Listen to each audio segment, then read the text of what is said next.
Howdy, I got a new mic, so hopefully the audio quality is a little better now. So today we're going to be looking at the Furis Incarnon.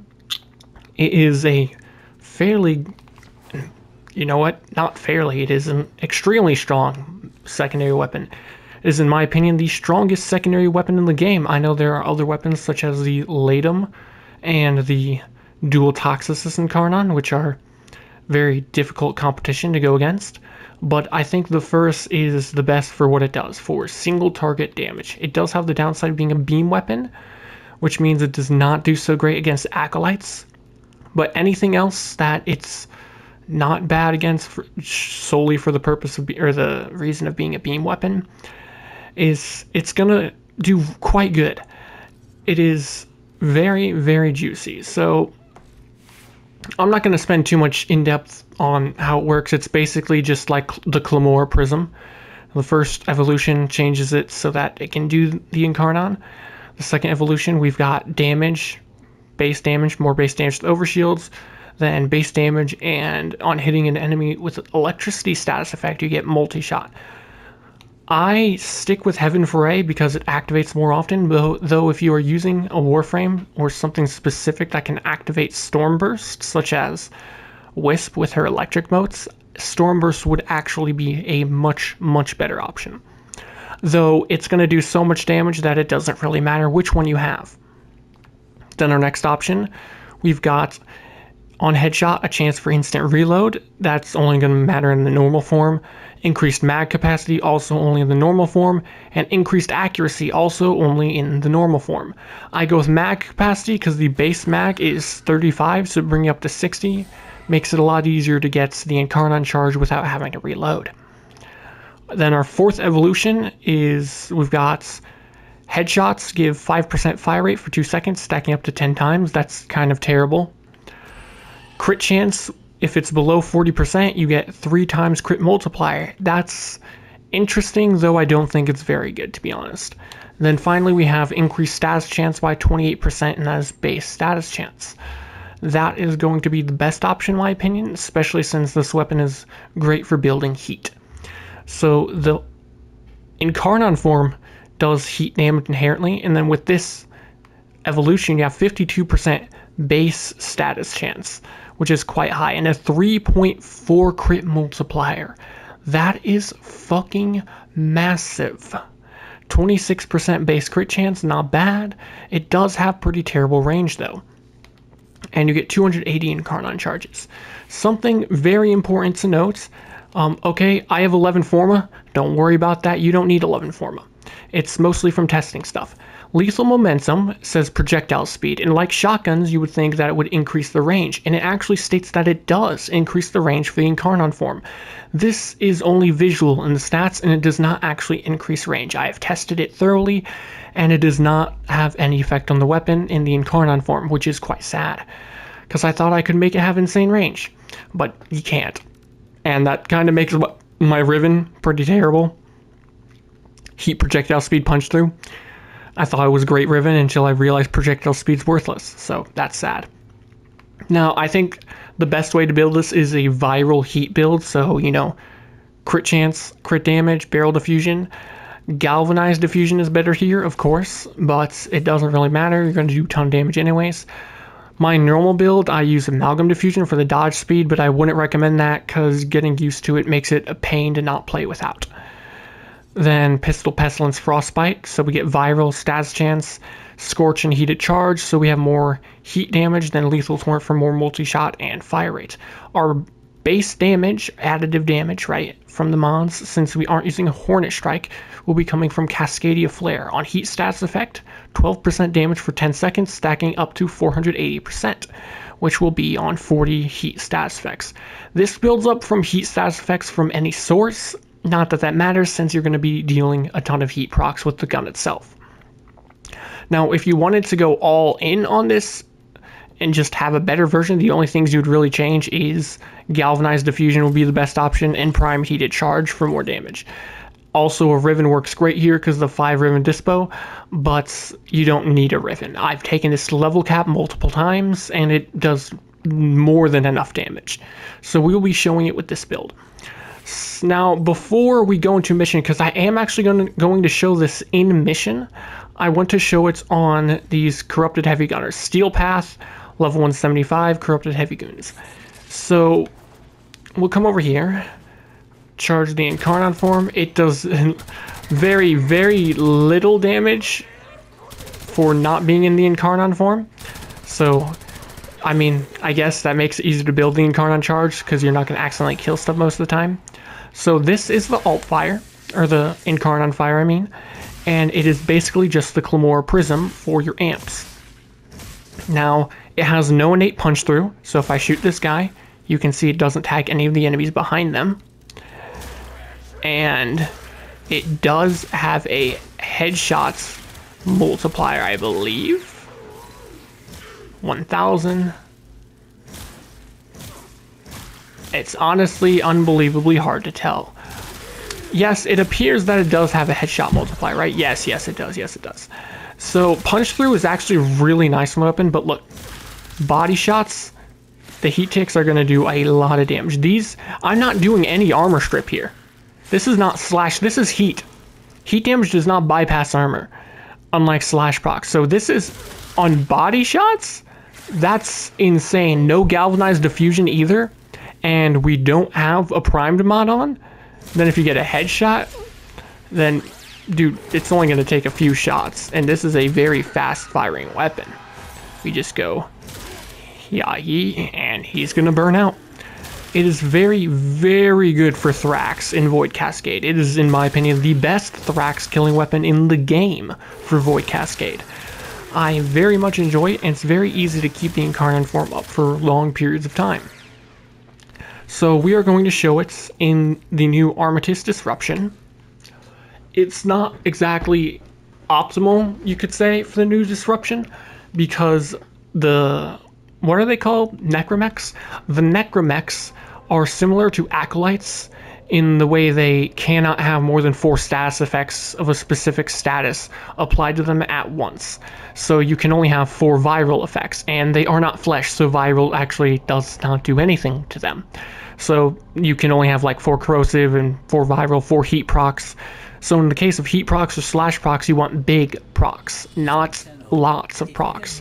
That is a big problem for this, since this is a lot of procs, though it is decently large heat procs. And the viral also won't work, since, you know, these guys are not flesh. And beam weapons in general just don't do well against weapon or enemies that work like Acolytes. You also cannot fully armor strip them, or at least in most cases you cannot, such as like with Unero Strike, you can't armor strip them all the way. So it makes a lot of problems for this weapon, or so you would think, but it will still absolutely delete them, and you will see that once we spawn them. We need to get my Scarab armor up so I stop getting knocked around. It's going to drive me nuts. So I should probably actually build this up. My biggest problem with it in the case of the new mission types with the Whisper in the Wall enemies, the Murmur, is that it's really annoying to build Incarnon charge. And that holds true with like all the Incarnon weapons that require headshots. Though it is really easy on these guys, because these guys anywhere in the big part of their body, that counts as a headshot. So that's going to build it fairly fast. So that's why if I see those guys, those are the ones I target for building Incarnon. Just makes life a lot easier, much easier. Alright, so we have our key, and we can now do this, and we'll be able to show off the damage. Now, I actually don't really know where the headshot is on this guy, but we're just gonna shoot away, and you can see that it has a fairly big problem at first, because the viral and heat proc's not working well. But here, if I can actually get the weak spot hits, it does very hefty damage. So we're gonna actually try to get that. You know, I always worry that if I show live demonstration, I suck at the game and it'll make something look bad. But someone in my stream once said that just makes it more relatable. I believe it's the arm is the crit spots here, the weak points. So, I mean, That's fairly decent for being a beam weapon. I want you to remember, beam weapons are very, very, very bad for enemies like these and acolytes, because they are so heavily into status especially, and these enemies are unbelievably strong against status effects. So the fact that it was able to kill that fast, despite that, despite the build as well, because this is a very, very budget-friendly build, it's pretty intense. Now, a big part of having the primed heated charge, or a Riven with heat damage, isn't just that it increases damage, right? The damage is going to go up, the heat procs are going to go up, but more importantly, the heat weights is going to go up, because we already have lots of virals, so we should max out viral stacks almost instantly. So the higher the heat weight in comparison to the viral means more heat procs. Though that's not going to matter in the case of these guys, since, you know, we can't get more than 4 procs, which is unfortunate, but it is what it is. I don't know why this guy seems so freaking tanky. How very odd. So I'm probably just going to show one more dockets with this thing. I can probably, you know what, I might as well shoot some normal enemies as well while we're here. I mean, not that these guys are typically difficult. Oh, this is a guzzling guy. Oh, this is a good guy to show the damage on. Yeah, see that? See it? It's very, very effective. Now we have this. The Acolyte is here, and this means I can actually show it against the Acolyte, so you can see how terrible it is against these guys. Yeah, that was not good. I actually just got destroyed by the Acolyte. Wow, it's a good thing I'm in Noros. I can just punch some guys to come back to life. But I'm going to do the last dockets, and then we are going to abort this mission, and I'll go back and show it and give some final thoughts, I suppose. As I fail to get my punches and die, well, there you go. Relatable. Someone that sucks at the game. So, you know, if you suck at the game, don't worry. So do I.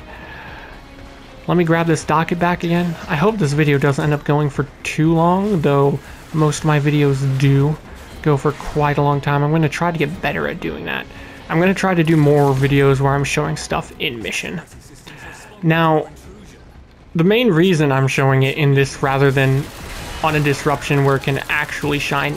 Here we go. Look at that. That's better. See, that's not horrible.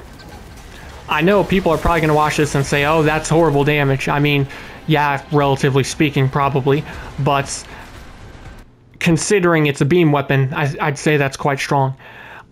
If you would like to see me use it in a different mission, such as a Grenier disruption on Mars, for example, where I can actually viral makes sense, like it works and heat procs aren't capped out at 4, let me know. I also, if you check my level cap video that I did with Hildren, I am using the Furis Incarnon, and you can see that it kills just fine at level cap without any Riven. So yeah, I think primed heated charge is actually very important here. It helps a lot. If you want to go all in on damage, though I don't think it's necessary, you can go Galvanized Diffusion. Cascadia Flare is super important here. A Riven is always nice. If you wanted to have AoE, Punch Through is actually extremely good on this weapon. But remember, projectile speed does nothing despite it showing that it does in the stats, which is a sad face emoji. Because it's hard to come by crit damage on secondary weapons, because the prime target cracker is only 110 crit damage, whereas like Vital Sense on primaries is 120, and this has a base crit multiplier of 3. I would say the most important stat on a Riven to have is crit damage, by far. It's not even close. Crit damage is very, very nice to have. If I were to pick my perfect Riven for this, I would probably say Heats, crit damage, and crit chance with increased recoil would be my favorite thing to have on this. And if you were to use it with somebody like Gyre or Wisp, then you could also make use of the bonus multi-shot from the other evolution, the Storm Burst. And that would help a lot too. So yeah, first video, I probably could have shown a way better mission to show it off, but I wanted to show it.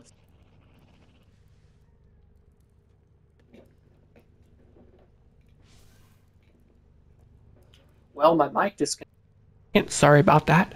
Well, I don't know when it disconnected. I think right before I was saying that I probably could have shown a much better mission with the Furis, but I wanted to show on Armistice specifically.